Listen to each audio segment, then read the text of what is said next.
محمودا كاذبا.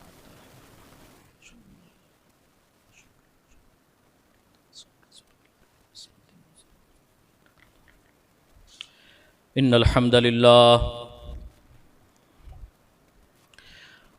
لله نحمده ونستعينه ونستغفره ونعوذ بالله من شرور أنفسنا ومن سيئات أعمالنا. من يهده الله فلا مضل له ومن يضلله فلا هادي له. أشهد أن لا إله إلا الله وحده لا شريك له وأشهد أن محمدًا عبده ورسوله صلى الله عليه وسلم. يا أيها الذين آمنوا اتقوا الله حق تقاته ولا تموتن إلا وأنتم مسلمون. يا أيها الناس اتقوا ربكم الذي خلقكم من نفس واحدة وخلق منها زوجها وبث منهما رجالا كثيرا ونساء. واتقوا الله الذي تساءلون به والأرحام إن الله كان عليكم رقيبا. يا أيها الذين آمنوا اتقوا الله وقولوا قولا سديدا يصلح لكم أعمالكم ويغفر لكم ذنوبكم ومن يطع الله ورسوله فقد فاز فوزا عظيما. أما بعد فإن خير الحديث كتاب الله وخير الهدي هدي محمد صلى الله عليه وسلم وشر الأمور محدثاتها وكل محدثة بدعة كل بدعة ضلالة وكل ضلالة في النار. أعوذ بالله السميع العليم من الشيطان الرجيم. بسم الله الرحمن الرحيم. وقال فرعون ذروني أقتل موسى وليدع ربه إني أخاف أن يبدل دينكم أو أن يظهر في الأرض الفساد. وقال الله عز وجل في مقام آخر يا أيها الرسول بلغ ما أنزل إليك من ربك وإن لم تفعل فما بلغت رسالته والله يعصمك من الناس إن الله لا يهدي القوم الكافرين.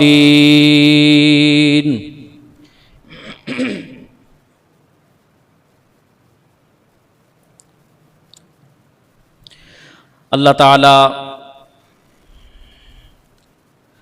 اس دنیا کو پیدا کرنے والا ہے اور انسانوں کو اس دنیا کے اندر بسا کر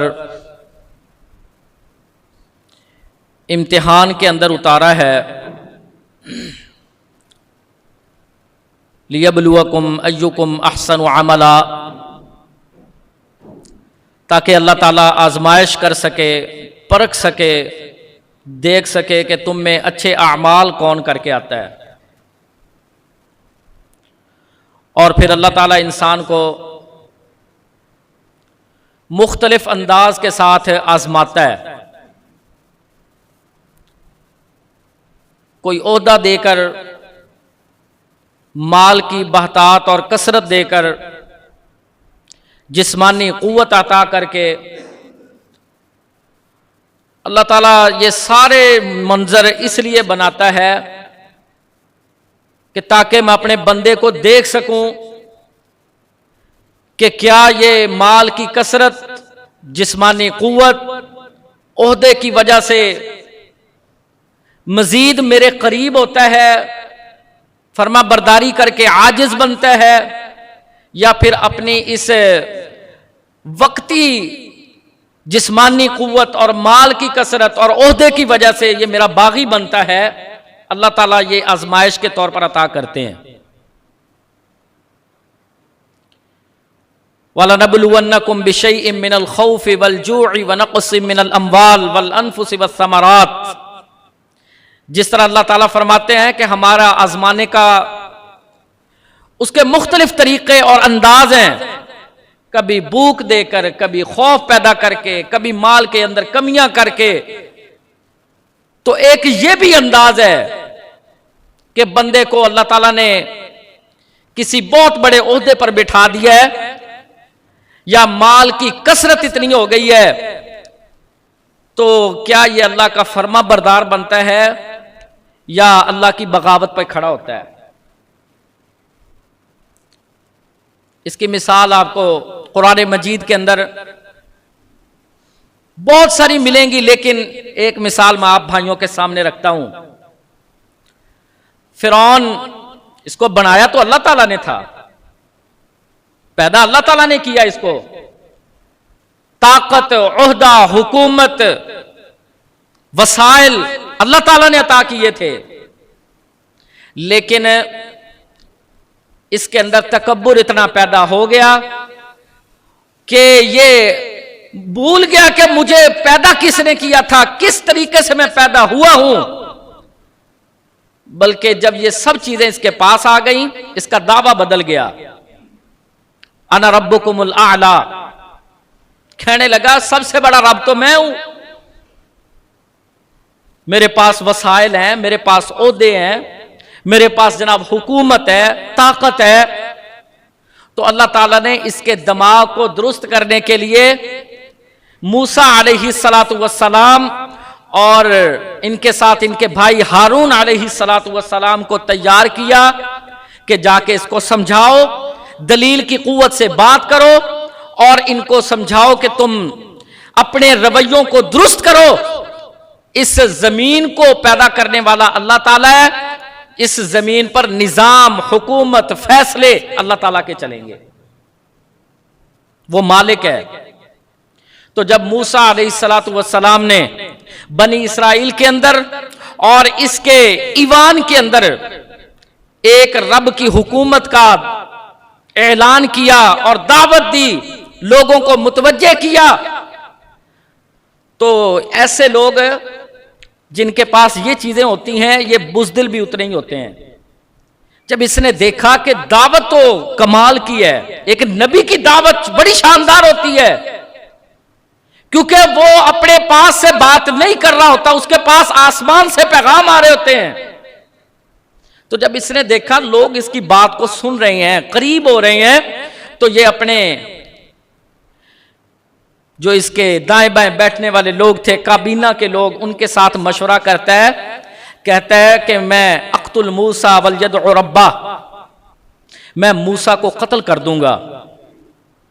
یہ ایک رب کی طرف بلاتا ہے، اور دلیل کیا ہے اس کے پاس؟ کہتا ہے کہ مجھے انی اخاف ان یبدل دینکم، مجھے ڈر ہے کہ یہ تمہارا دین بدل دے گا۔ جب بندے کے پاس عہدہ، وسائل، طاقت آنا شروع ہو جاتی ہے تو یہ اپنا نظام شروع کر دیتا ہے، چلانا شروع کر دیتا ہے۔ تو اب اس کو خطرہ محسوس ہونے لگا، کیونکہ جو حق ہوتا ہے وہ اپنا رستہ بھی بناتا ہے، اپنے اثرات بھی رکھتا ہے۔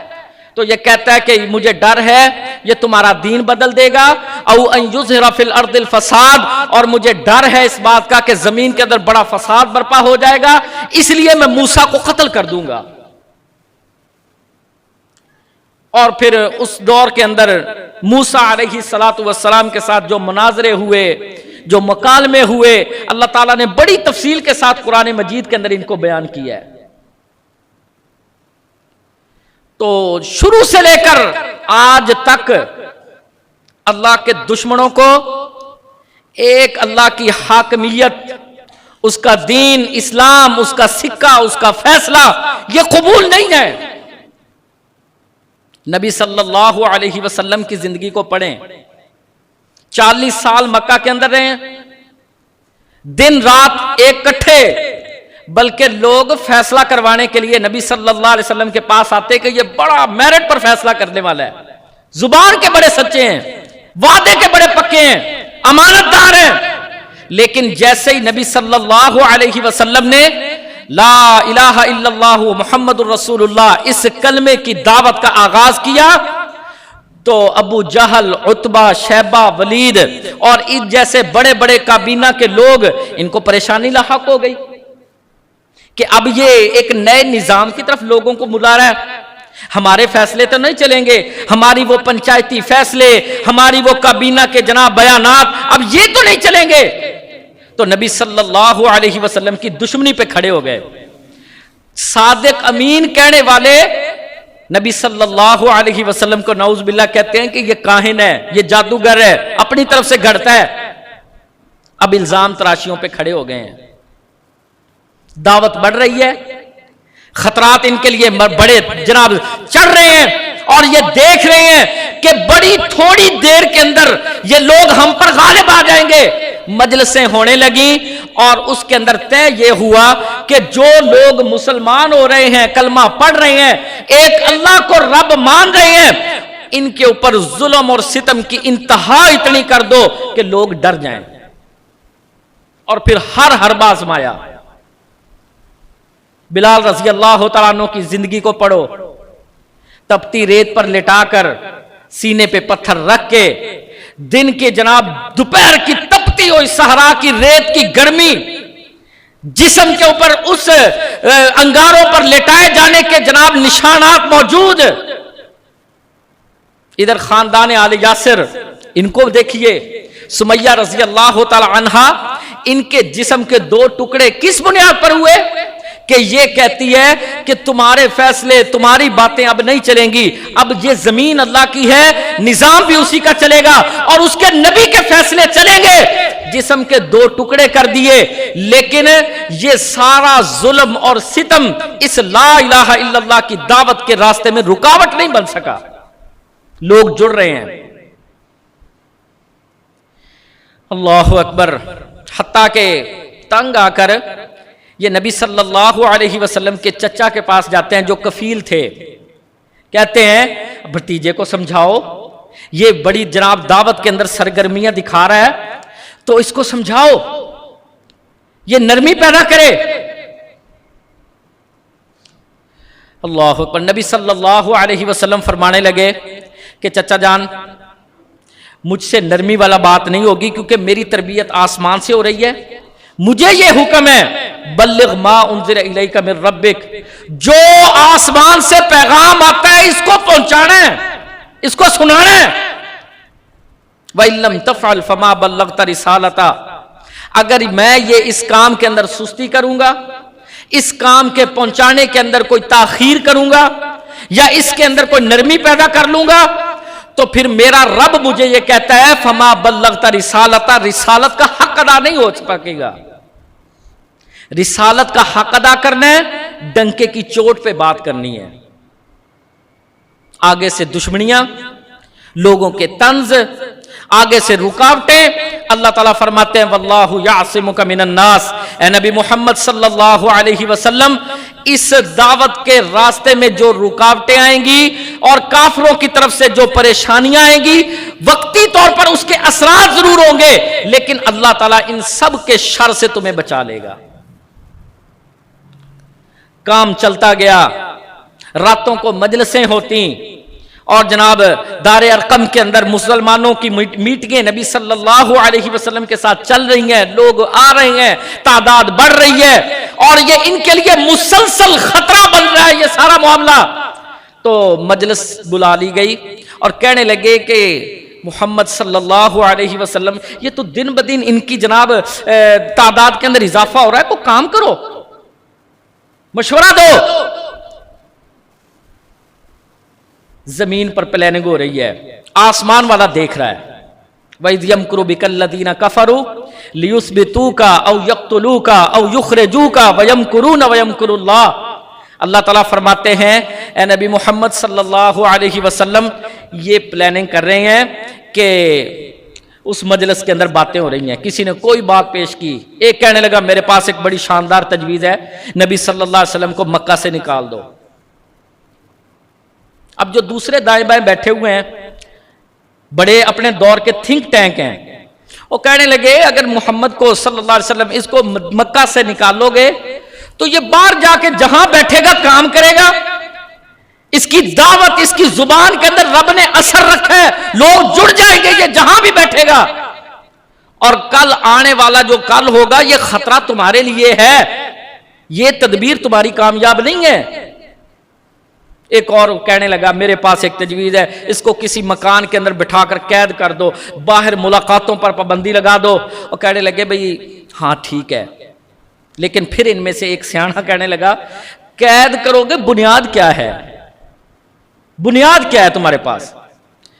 سارے لوگ تمہاری حامی تو نہیں ہے نا، کچھ انصاف پسند بھی لوگ ہیں، وہ نبی صلی اللہ علیہ وسلم کو اس انداز کے ساتھ قید کرنے پر سوال اٹھائیں گے، تمہارے پاس کیا جواب ہوگا؟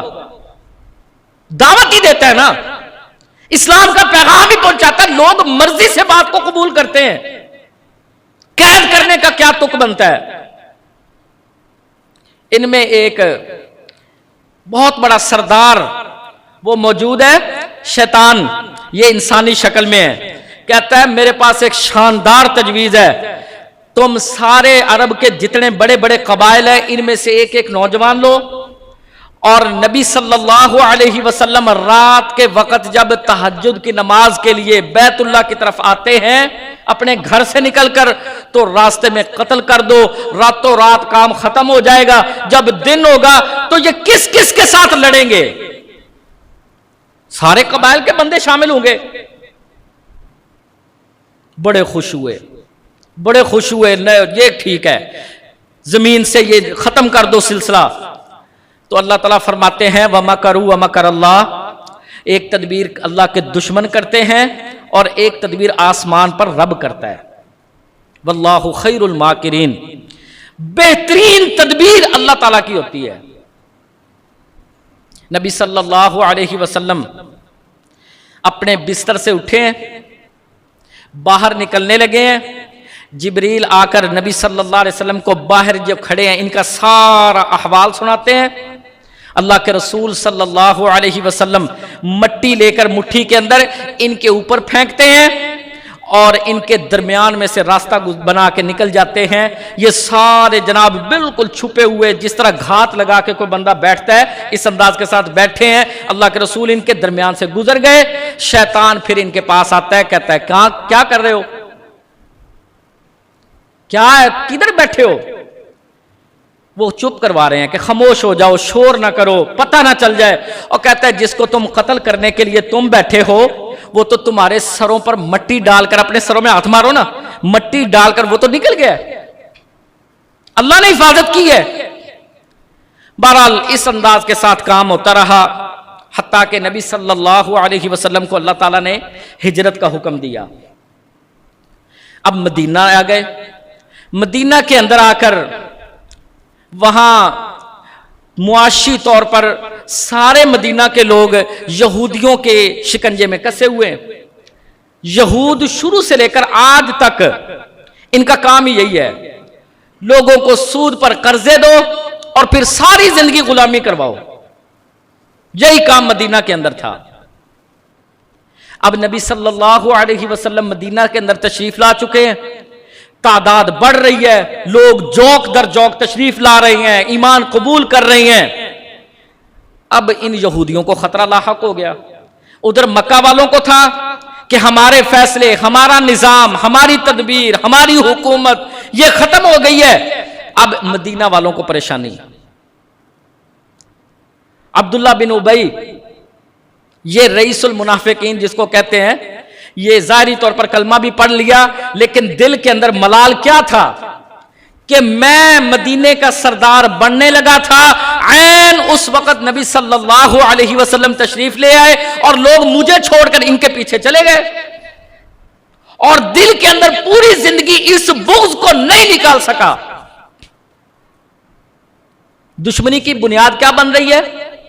حکومت، غلبہ، فیصلہ، طاقت، عہدہ۔ اللہ اکبر۔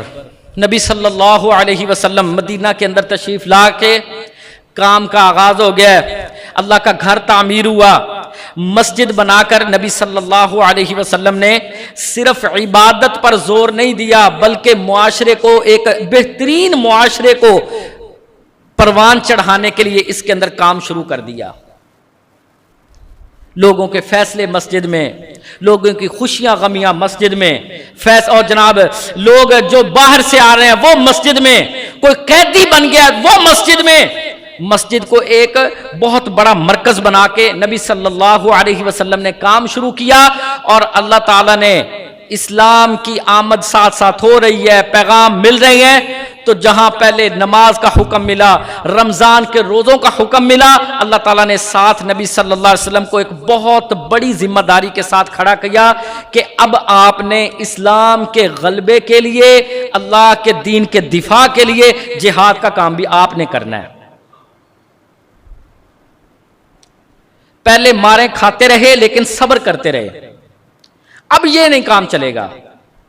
اب دعوت کے کام کو مضبوط کرنے کے لیے اور ان کافروں کی سازشوں کا توڑ کرنے کے لیے آپ کو جہاد کے میدان میں کھڑا ہونا پڑے گا، اور آسمان سے پیغام در پیغام آ رہے ہیں، یا ایھا النبی حرض المؤمنین علی القتال، اے نبی محمد صلی اللہ علیہ وسلم اب ان کی تربیت قتال کے اوپر کریں، لڑائی کے اوپر کریں، مارکوں کے اوپر کریں، ان کے دلوں کے اندر شوق پیدا کریں کہ یہ اللہ کے دین کی وجہ سے کٹ مر جانے کے لیے تیار ہو جائیں۔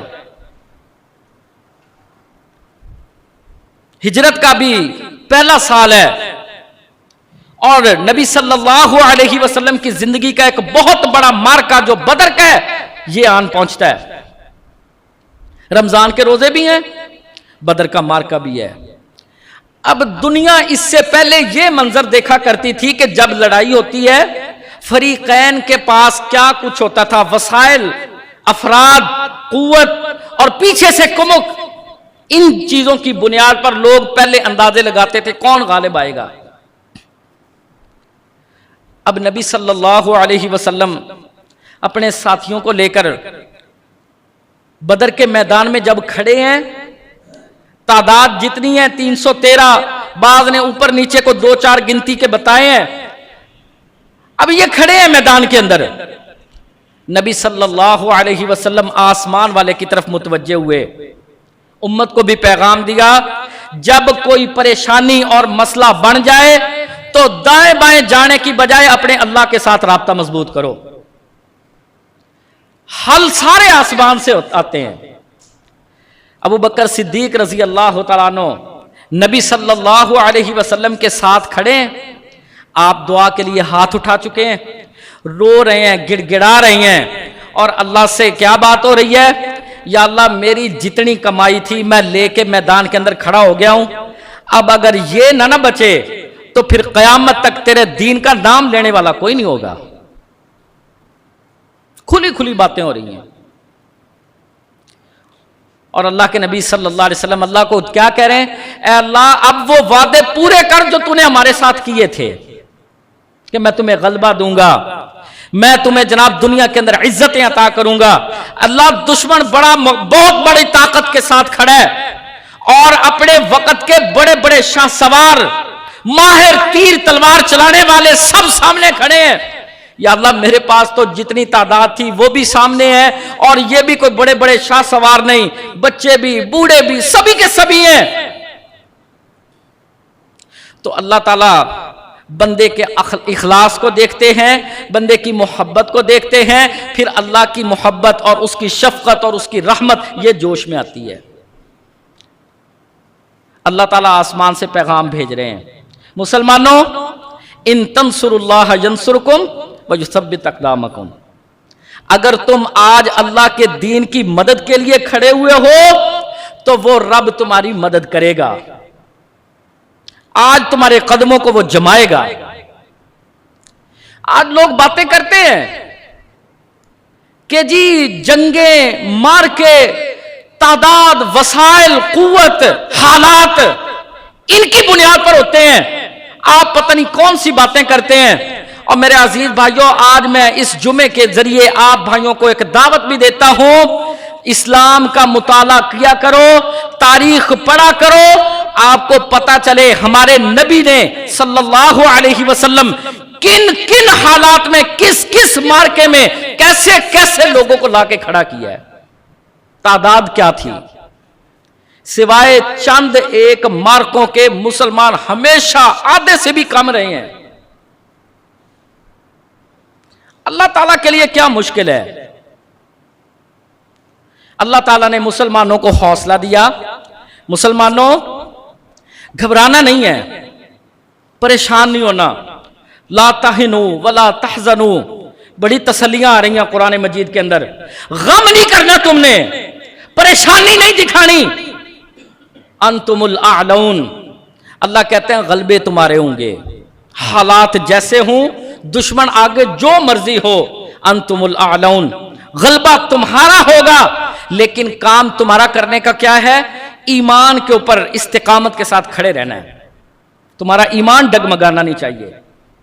تو پھر فرشتوں کی مدد بھی کروں گا، ہوائیں بھی تمہارے لیے ہوں گی، فضائیں بھی تمہارے لیے ہوں گی، اور پھر میرے رب نے یہ کر کے دکھایا۔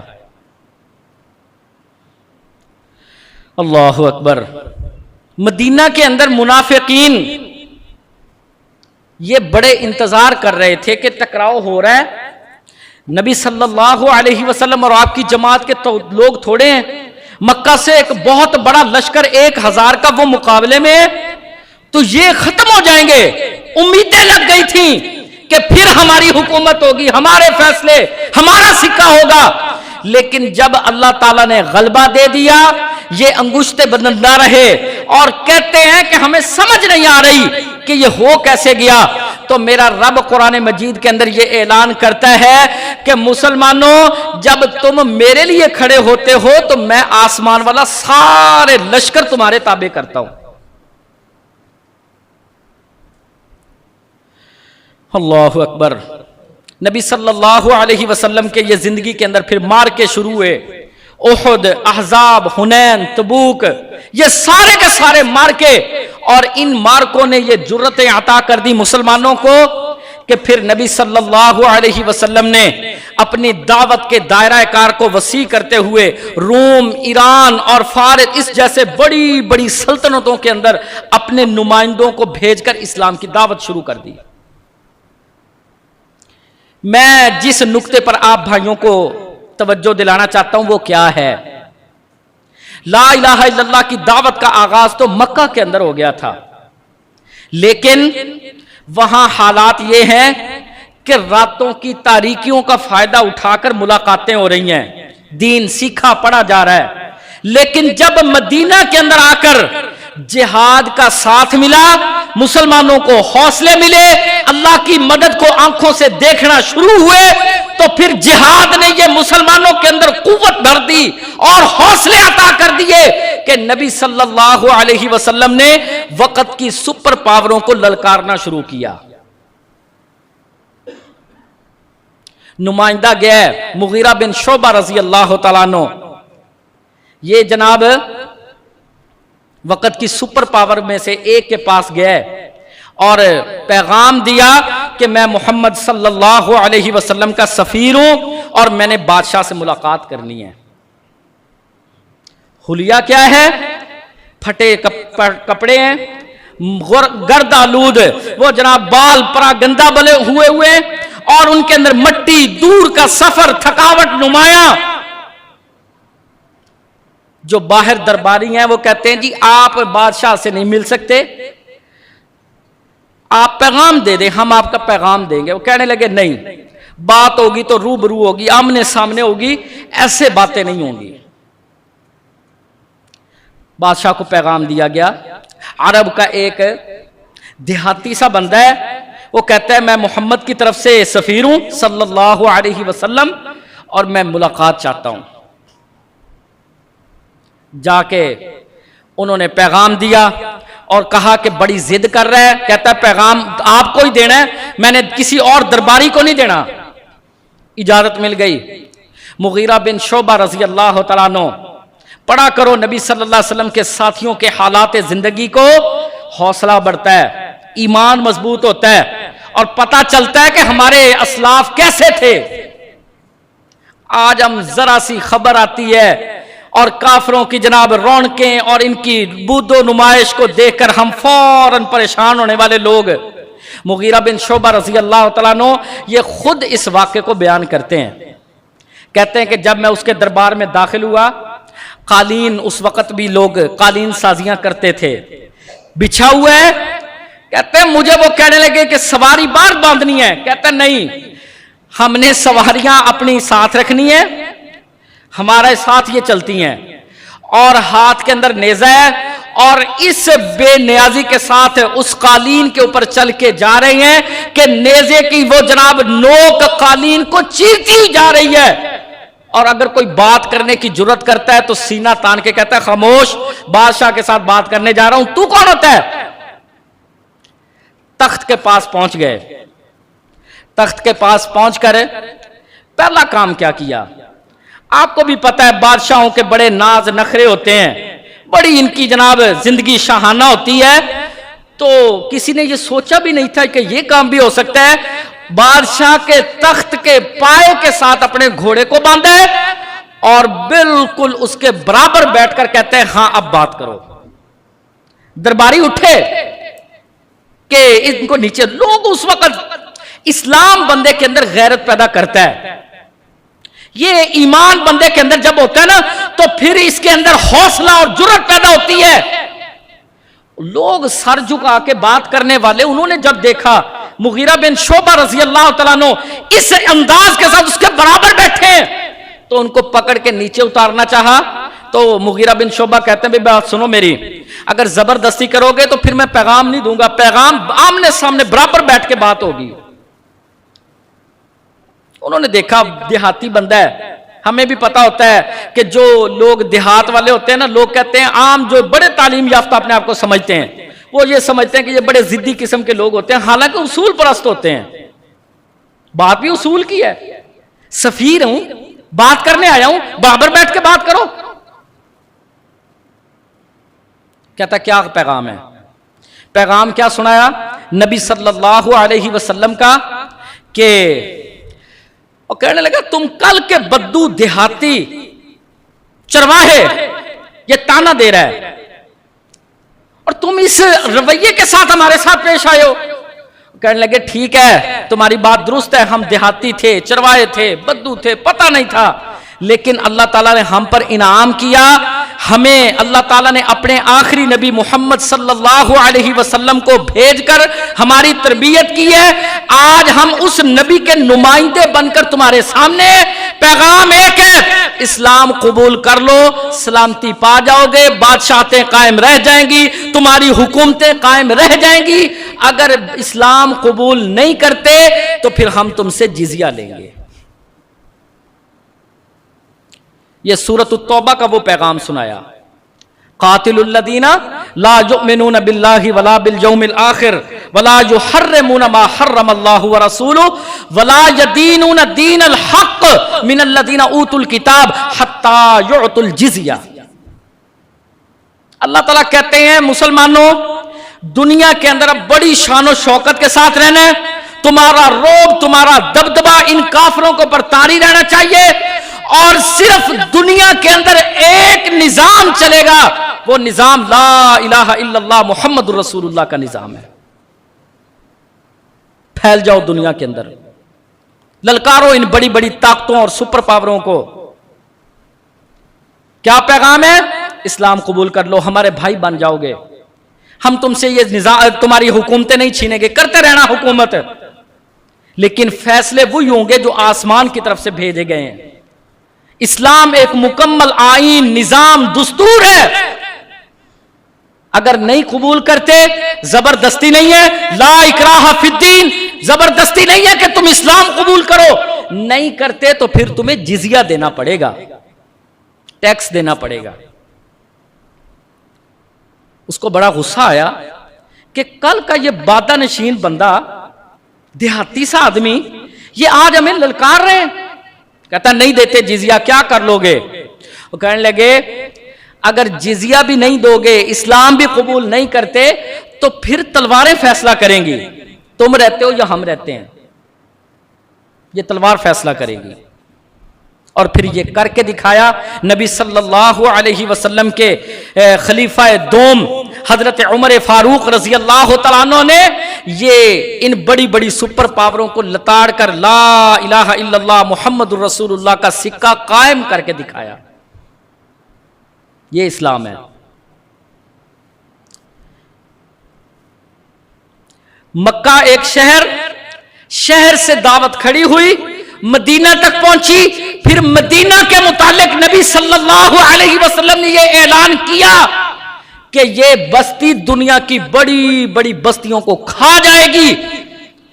تو پھر اللہ تعالیٰ نے اسلام کو غلبے دیے، تلوار ساتھ ملی، مسلمان جہاں جاتے دعوت دیتے، دعوت قبول نہیں ہوتی جزیے کی بات کرتے، جو قبول کر لیتے ٹھیک ہے ان کو ان کے حال پر چھوڑتے، جو پھر اسلام کے راستے میں رکاوٹ بن کے کھڑے ہوتے پھر تلواریں ان کے سر کو جدا کر دیتی تھی۔ نظام کی لڑائی آج بھی موجود ہے۔ 2 دہائیاں قبل اگر روس آیا تھا افغانستان کے اندر تو لوگ اس کو سمجھتے ہیں کہ یہ سیاسی لڑائیاں تھیں، کہ آج ہم سکرین کے لوگ ہیں، میڈیا پر جو بات چلتی ہے ہم سارا دن یہ اینکرز اور جناب تبصرہ تجزیہ نگار ان کو سن کر سچی بات ہے ایمان اتنے کمزور ہو چکے ہیں کہ جو خبر آتی ہے ہم اس کو مانتے چلے جاتے ہیں، حالانکہ ہمیں تو اصول دیا گیا تھا خبر جیسی بھی ہو، جو بھی سنا رہا ہو، سوائے اس خبر کے جو آسمان سے آتی ہے، اس کے علاوہ جو بھی خبر آتی ہے اس کی تحقیق کرنی ہے۔ ان جاءکم فاسق بنبأ فتبینوا۔ ہم مروب ہو جاتے ہیں ان کافروں کے تجزیہ نگاروں کی تجزیوں سے، تبصروں سے۔ تو روس آیا تھا کمیونزم کا نظام لے کر، کیمونسٹ، ان کا نظریہ، یہ کہتے ہیں ہم جہاں چلیں گے ہماری بات چلے گی، ہماری حکومت ہوگی، ہمارا سکہ ہوگا۔ اللہ تعالیٰ نے جہاد کی برکت سے اس روس کا ستیہ ناش کروایا۔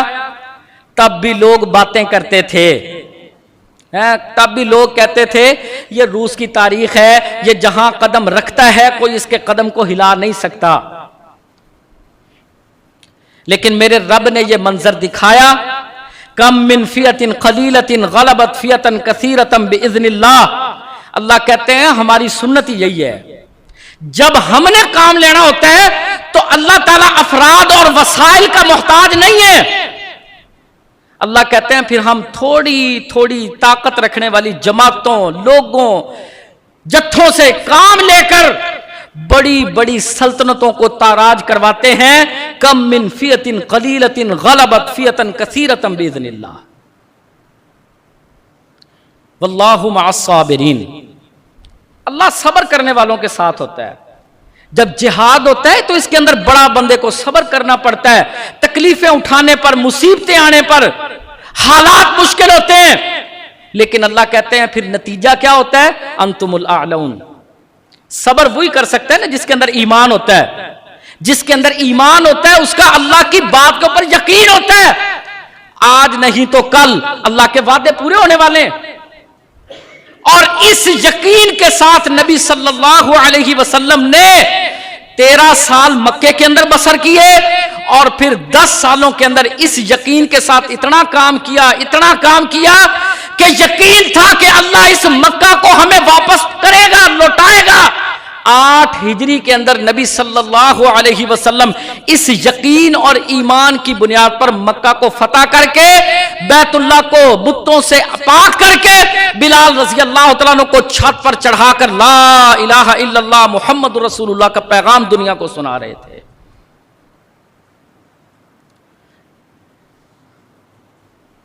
اس کے بعد لوگ آئے تجزیے کرنے لگے. اللہ اکبر. سچی بات ہے, قرآن پڑھا کرو. جب قرآن پڑھیں گے نا تو پھر پروپیگنڈوں کا اثر ہم پر نہیں ہوگا. پروپیگنڈوں کا اثر نہیں ہوگا. پروپیگنڈے کیا ہیں؟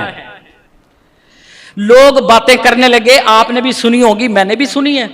جب بھی ہم کہتے ہیں کہ اللہ تعالیٰ نے ہمارے بھائیوں کے ہاتھوں کچھ نے شہادتیں پیش کی, کچھ اللہ کے فضل سے غازی بن کر لوٹے, تو اللہ نے اس جہاد کے نتیجے میں رشیا جیسی بڑی سپر پاور کو ٹکڑوں کے اندر تقسیم کیا.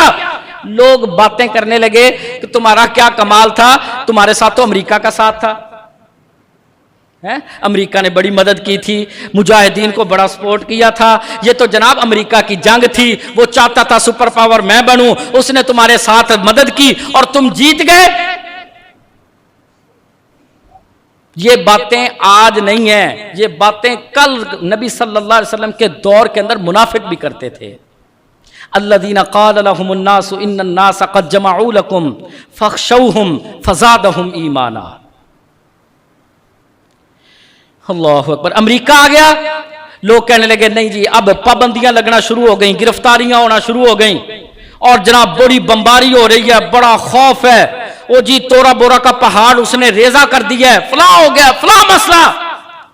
اور دنیا کے اوپر بیٹھ کر یہ تجزیہ نگار اینکرز یہ ڈرا رہے ہیں, مرعوب کر رہے ہیں, امریکہ کے پاس بڑی جدید ٹیکنالوجیاں ہیں, فلاں مسئلہ ہے. تو کل کے منافق بھی یہی کردار ادا کرتے تھے. یہ اللہ کا قرآن ہے. اپنے بھائیوں کو کہتے قد جمعوا لکم فخشوہم. جب دیکھا مسلمانوں کے خلاف مکہ اور مکہ کے ساتھ دوسرے تیسرے جتنے قبائل ہیں یہ ساتھ مل گئے ہیں, اسلام کی دشمنی میں سب جمع ہو گئے ہیں, تو یہ مسلمانوں کو کہنے لگے فخشوہم, اور ڈر جاؤ, تمہارے بس کی بات نہیں رہی, تم بدر میں مارکا جیت گئے تھے, اب احزاب ہے, اب دشمن نے گھراؤ کر لیا ہے, چاروں تین طرف سے مدینہ کا گھراؤ ہے, بہت بڑا لشکر ہے, تم نہیں جیت سکتے. تو اللہ تعالیٰ کہتے ہیں فزادہم ایمانا, حالات جتنے سخت ہوتے ہیں مومن کے ایمان کے اندر اتنی زیادہ تقویت پیدا ہوتی ہے. مسلمانوں کے ایمان مضبوط ہونا شروع ہو گئے. وقالوا حسبنا اللہ ونعم الوکیل. حالات مشکل تھے, کھانے کو کچھ نہیں تھا, پیٹ پر پتھر باندھے ہوئے ہیں, لیکن زبان پر الفاظ کیا ہے؟ حسبنا اللہ ونعم الوکیل. ہمارے لیے اللہ کافی ہے, وہ بہترین کارساز ہے, بہترین دوست ہے, اور دوست اپنے دوست کو کبھی تنہا نہیں چھوڑے گا. تو لوگ باتیں کرنے لگے. اللہ تعالیٰ نے پھر یہ منظر بھی دنیا کو دکھایا. امریکہ اپنے اتحادیوں کے ساتھ, نیٹو کی فورسز کے ساتھ افغانستان کے اندر حملہ آور ہوا. اللہ کے بندے وہ جناب پیچھے نہ حکومت تھی, حکومت بھی ان کے ساتھ تھی, اور بڑے مذاکرات تھے, بڑی باتیں تھیں, لیکن الحمدللہ قربانیاں, شہادتیں, اللہ کا وعدہ ہے والذین قتلوا فی سبیل اللہ فلن یضل اعمالہم. اللہ کہتے ہیں جو خون میرے راستے میں بہتا ہے میں اس کو کبھی ضائع نہیں ہونے دیتا. تو وہی امریکہ جو نیٹو کا اتحاد لے کر بڑے روب اور دبدبے کے ساتھ افغانستان میں پہنچا تھا, آپ نے بھی دیکھا, میں نے بھی دیکھا, اللہ نے دنیا کو یہ منظر دکھایا کہ وہ جناب بگرام ایئر بیس کی لائٹوں کو آف کر کے اندھیرے کا فائدہ اٹھا کر یہاں سے تتر ہوتے ہیں, اور امریکہ میں جا کر ٹرمپ پریس کانفرنس کیا کرتا ہے کہ ہمارے ساتھ دوہرا معیار کھیلا گیا ہے, اور باقاعدہ اعتراف شکست بیان اس نے مانا. تو میرے عزیز بھائیوں ساتھیوں, گزارش کرنے کا مقصد یہ ہے, آپ اس کو سیاسی لڑائیاں دیکھتے ہیں, لیکن اللہ کے فضل سے دین کا طالب علم ہونے کی حیثیت سے یہ سیاسی لڑائیاں نہیں ہیں, یہ نظام کی لڑائی ہے, اور انشاءاللہ اس لڑائی کو ہم نے لڑنا ہے. امریکہ لایا تھا نظام ورلڈ آرڈر کا کہ دنیا کے اندر ہماری حکومت چلے گی, اور مسلمان جو کلمہ پڑھتا ہے اس کا یہ ایمان ہونا چاہیے کہ کسی کا آرڈر نہیں چلے گا, یہ زمین اللہ کی ہے تو آرڈر بھی اس رب کا چلے گا. یہ نظام ہے. نظام کے مقابلے میں اس وقت نظام کی لڑائی ہے. آج اسرائیل کے ساتھ جو ٹکر لگی ہوئی ہے یہ مارکا فلسطین اور اسرائیل کا نہیں ہے، یہ مارکا حق اور باطل کا ہے، کفر اور اسلام کا ہے۔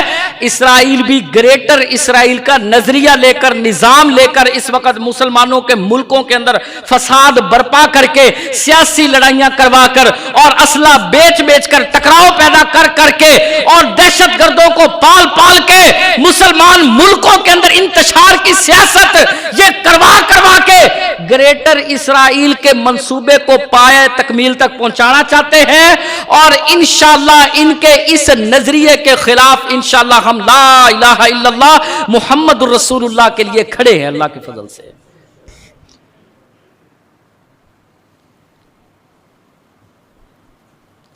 جب قرآن پڑھیں گے تو ہمیں یہ بڑی سمجھ آئے گی کہ کافر کیا پلاننگ کر رہا ہے، ان کے منصوبے کیا ہیں، یہ چاہتے کیا ہیں، ان کے پیچھے سوچ کیا ہے۔ تو میرے عزیز بھائیوں ساتھیوں، آخری گزارش کر کے میں اپنی بات کو سمیٹتا ہوں۔ نبی صلی اللہ علیہ وسلم نے آج سے 1400 سال پہلے یہ بات بتا دی تھی کہ مسلمانوں جب تم جہاد چھوڑ دو گے تو اللہ تعالیٰ تمہیں ذلیل کر دے گا۔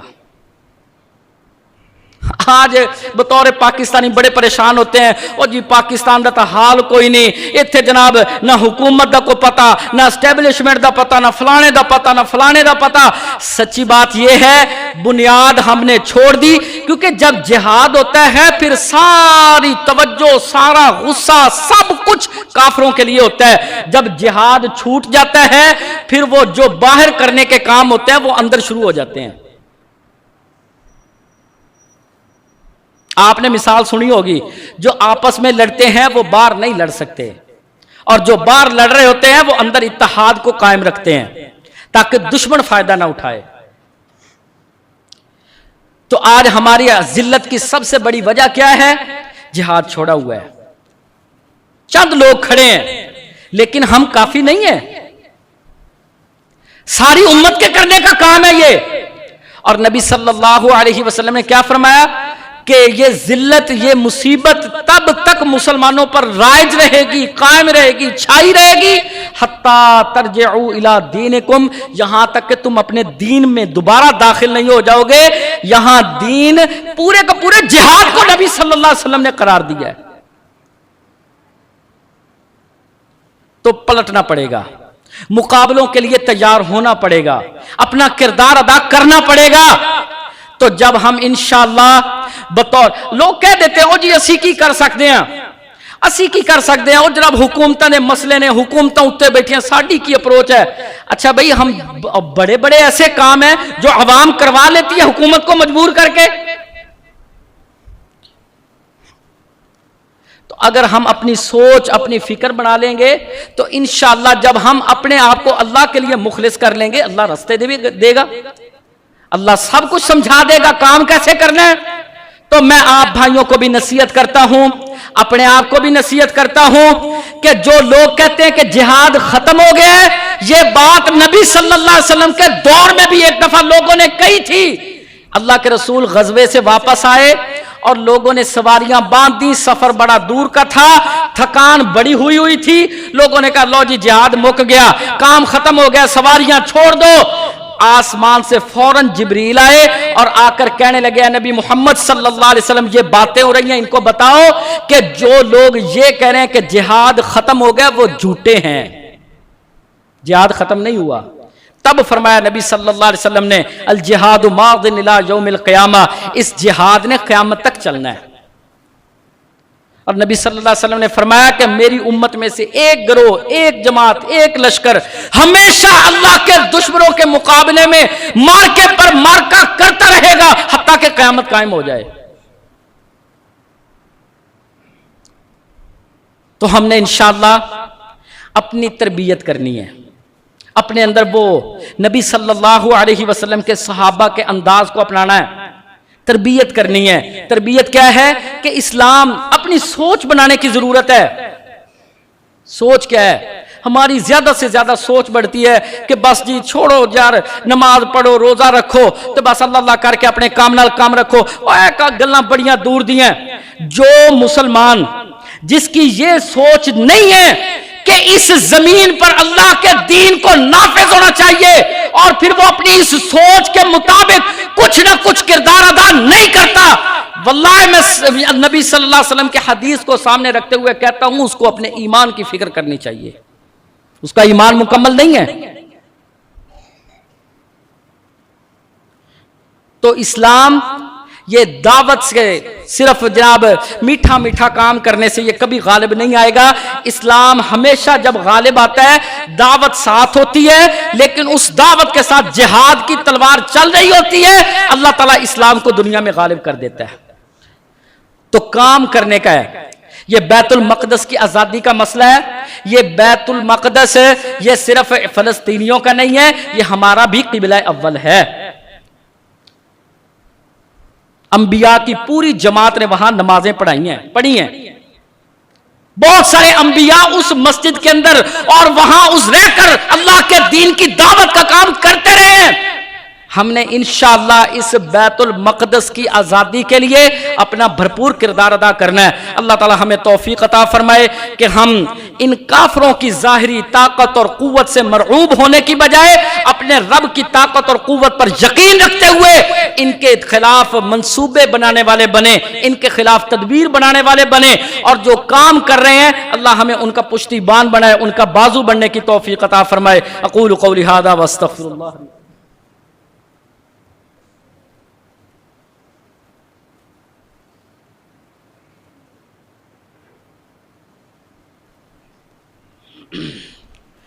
ان الحمد للہ نحمده ونستعینه ونستغفره ونعوذ باللہ من شرور انفسنا ومن سیئات اعمالنا، من يهده اللہ فلا مضل له ومن يضلل فلا هادی له، اشهد ان لا الہ الا اللہ وحدہ لا شریک له واشهد ان محمدا عبدہ ورسولہ صلی اللہ علیہ وسلم۔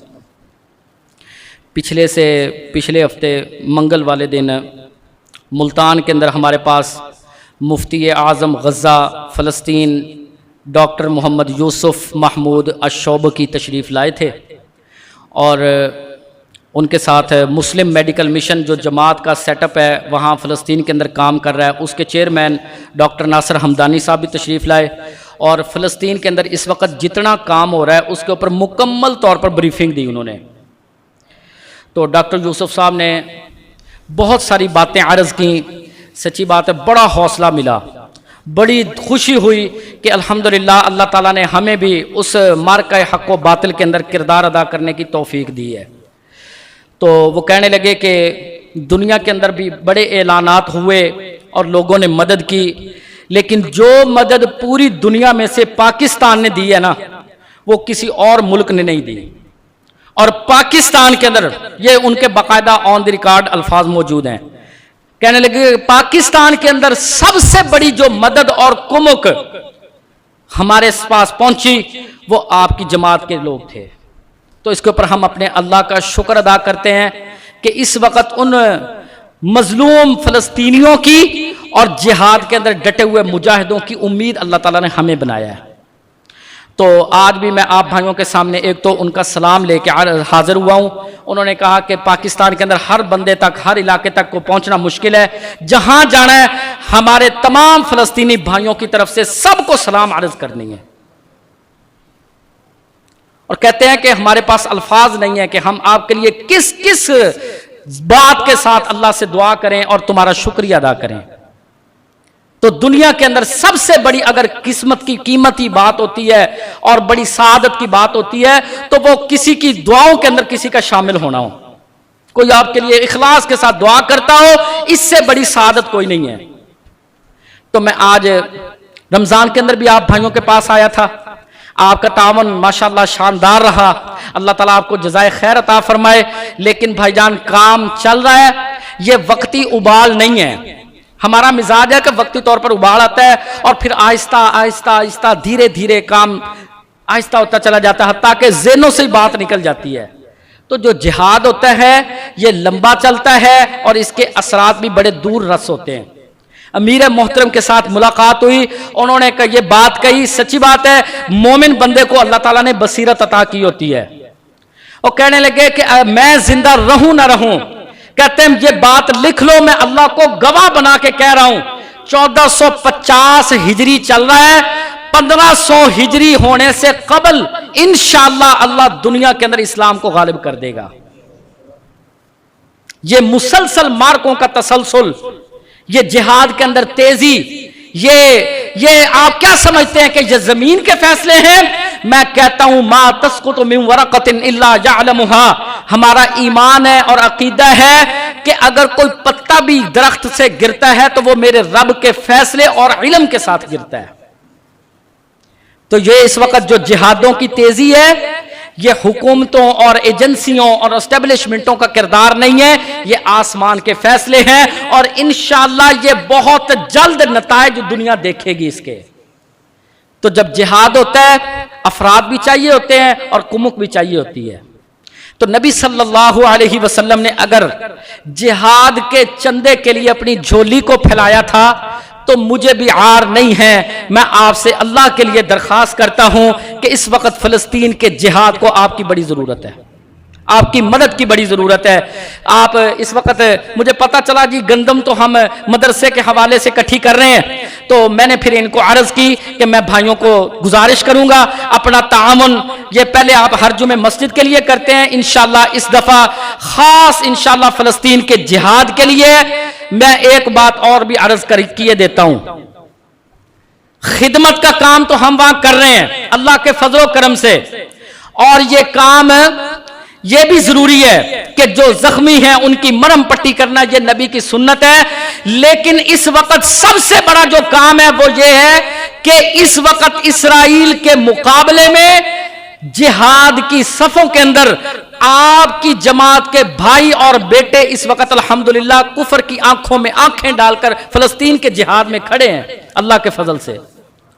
تو ہم نے انشاءاللہ ان کو پیچھے مڑ کر دیکھنے کی یہ موقع نہیں دینا کہ پیچھے کوئی ہمارے کھڑا ہے کہ نہیں کھڑا، انشاءاللہ ہم نے ان کی نظروں کو سامنے رکھنا ہے، ان کو امید رہے کہ پیچھے سے کمک ہے، پیچھے سے ہماری جماعت اور ہمارے بھائی کھڑے ہیں، تاکہ ان کے نشانے دشمن کی طرف درست رہیں اور اللہ کے دشمنوں کو۔ میں ایک واقعہ سنائے دیتا ہوں، وقت تو زیادہ ہو رہا ہے لیکن اتفاق ہوتا ہے کبھی کبھی باتیں ہوتی ہیں۔ مفتی اعظم غزہ فلسطین انہوں نے پھر ایک واقعہ سنایا ہمیں، کہتے ہیں کہ میں جس یونیورسٹی کے اندر چانسلر وہاں تھا، وہاں کی ایک ٹیچر رما، اور پتہ نہیں اس کا نام پورا مجھے ذہن سے نکل گیا ہے، وہ کہتے ہیں اس خاتون نے اپنے 4 بیٹے اس جہاد کے اندر پیش کیے، 3 پہلے شہید ہو گئے پہلے مارکے میں، اور 4تھا جب جانے لگا ماں نے بڑی حوصلے اور دعاؤں کے ساتھ بھیجا۔ آپ نے بھی ایک ویڈیو دیکھی ہوگی، ماں باقاعدہ بچے کو دعا دے کر روانہ کر رہی ہے۔ تو بیٹا کہتا ہے امی جان جب میں مارکے کی جگہ پہ پہنچوں گا تو آپ کو کال کروں گا، آپ نے فون کان کے ساتھ لگائے رکھنا ہے، میں جیب میں ڈال لوں گا۔ آج تک آپ نے مسلمانوں کی بہنوں بیٹیوں کی چیخیں سنی ہیں، میں آپ کو انشاءاللہ یہودیوں کی چیخیں سناؤں گا۔ تو وہ خاتون کہتی ہے کہ مجھے بیٹے نے پھر کال کی، میں نے کال ریسیو کر کے کانوں کے ساتھ لگائی، اللہ سے دعائیں کرتی رہی کہ یا اللہ میرے بیٹے کے نشانے میں برکت ڈال دے، اس کے حوصلے کو بڑھا دے، تیرے دشمنوں کے مقابلے میں ڈٹ کے لڑے۔ اور کہتی ہے کہ میرے بیٹے نے اتنے وار کیے کہ یہودیوں کی چیخیں تھیں، سن سن کر وَيَشْفِ صُدُورَ قَوْمٍ مُؤْمِنِينَ والی کیفیت تھی، اللہ نے میرے سینے کو ٹھنڈا کر دیا۔ تو 4 بیٹے شہید ہوئے اس مارکے کے اندر۔ بتلایا یہ کہنے کی بات اور ہوتی ہے، کردار ادا کرنا بڑا مشکل ہوتا ہے۔ بچے سگے جگر کے ٹکڑے پال کر اللہ کے رستے میں پیش کرنا، تو پھر اہل غزہ نے، تمام غزہ کے علماء نے اور مفتیان نے یہ کہا کہ یہ آج کے بعد خنسا کے نام سے پکاری جائے۔ اس نے اس خنسا رضی اللہ تعالی عنہا کی سنت کو زندہ کر دیا۔ انہوں نے بھی نبی صلی اللہ علیہ وسلم کے جہاد کو تقویت کے لیے 4 بیٹے پیش کیے، آج اس ہماری بہن نے بھی اپنے 4 بیٹے پیش کر دیے۔ یہ داستانیں ہیں، تو اللہ تعالیٰ پھر ان کے خون کو انشاءاللہ ضائع نہیں جانے دے گا۔ یہ آپ دیکھتے ہیں کشمیر کا مسئلہ، فلسطین کا مسئلہ، اور بھائی نتائج اللہ کے ذمے ہوتے ہیں، نتائج جماعتوں اور افراد کے اوپر منحصر نہیں ہوتے۔ تو جب انشاءاللہ آپ دیکھیں گے بہت جلد، اس وقت دنیا میں بڑی تیزی آ رہی ہے، سپر پاوریں اس وقت بڑی پر تول رہی ہیں، امریکہ چائنا کا مقابلہ ہو رہا ہے، یہ مقابلے اس بہت بڑے مارکے کی طرف لے کے جا رہے ہیں جو آخری مارکہ نبی صلی اللہ علیہ وسلم نے کہا پہلا غزوہ ہند ہونا ہے، اور ہند کے بعد دجال اور یہودیوں کے خلاف عیسیٰ علیہ السلام نے لڑ کر اسلام کو دنیا میں غالب کرنا ہے۔ تو اللہ سے ہمیشہ یہ دعا کرتے رہا کریں، اللہ تعالی ہمیں توفیق عطا فرمائے، ہمارا ایک ایک لمحہ، ایک ایک وقت، ہماری سوچ، ہماری فکر اللہ کا دین اسلام ہو، اور اس کے لیے پھر کردار ادا کرنے کے لیے اپنے رستے بنانے چاہیے، کوشش کرنی چاہیے، محنت کرنی چاہیے کہ نہیں جا سکتے پیچھے رہ کر دعاؤں کے ساتھ، مال کے ساتھ اور اخلاق کے ساتھ، زبان کے ساتھ اس جہاد میں ضرور شریک ہوں۔ اللہ تعالیٰ بندے کی نیت کو دیکھتے ہیں، اجر عطا کرنے والی اللہ کی ذات ہے۔ اللہ تعالیٰ ہمیں صحیح معنوں میں اسلام کو سمجھنے اور عمل کرنے کی توفیق عطا فرمائے۔ اللہ رب العالمین جہاد اور مجاہدین کی مدد فرمائے، اور دنیا کے اندر اسلام کو غالب ہوتا ہمیں اپنی آنکھوں سے دکھائے، اور اس اسلام کے غلبے میں اللہ ہمیں اپنا کردار شامل کرنے کی توفیق دے۔ اقول قولی ھذا استغفر اللہ لی ولکم ولسائر المسلمین، والسلام علیکم۔